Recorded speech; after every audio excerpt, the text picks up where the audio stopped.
Hello everyone, கருவாட்டு தொக்கு recipe பார்க்கலாமா? அதுக்கு கொஞ்சம் நெத்திலி கருவாடு எடுத்து 10 நிமிஷம் தண்ணியில் ஊற வச்சுக்கிறேன். கருவாடு ஊறுற கேப்பில் 4 பெரிய வெங்காயத்தை நீல வாக்கில் கட் பண்ணி வச்சிடலாம். அது கூட 3 தக்காளியும் 2 பச்சை மிளகாவையும் கட் பண்ணி வச்சிடலாம். இப்போ கருவாடையும் நல்லா க்ளீன் பண்ணி எடுத்தாச்சு.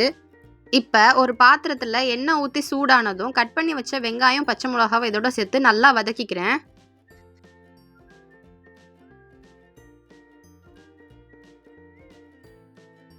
வெங்காயம் நல்லா வதங்கிருச்சு. கட் பண்ணி வச்ச தக்காளி இதோட சேர்த்து நல்லா வதக்கிக்கலாம். அது கூட 5-6 பல்லு பூண்டையும் நல்லா தட்டி சேர்த்துக்கிறேன்.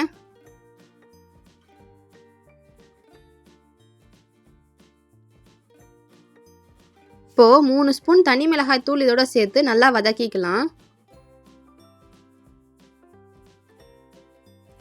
அது கூட கருவாடையும் சேர்த்து கொஞ்சம் உப்பும் போட்டுக்கிறேன். இந்த கருவாடு உப்பு இல்லாத கருவாடு, அதனால் கொஞ்சோண்டு உப்பு சேர்த்துக்கிறேன்.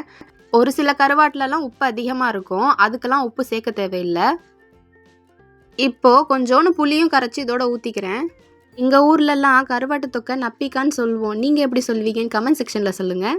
ஒரு 1/4 கிளாஸ் அளவு தண்ணி ஊற்றி நல்லா கொதிக்கட்டும்.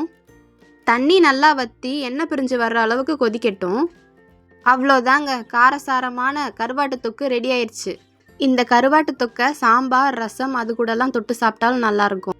ஒயிட் ரைஸ் கூட சேர்த்து சாப்பிட்டா டேஸ்ட் அல்ட்டியாக இருக்குங்க. நீங்களும் இந்த ரெசிபி உங்கள் வீட்டில் ட்ரை பண்ணிவிட்டு எப்படி இருந்துச்சுன்னு கமெண்ட் செக்ஷனில் சொல்லுங்கள். வேறு ஒரு வீடியோவில் பார்க்குறேன். பாய்.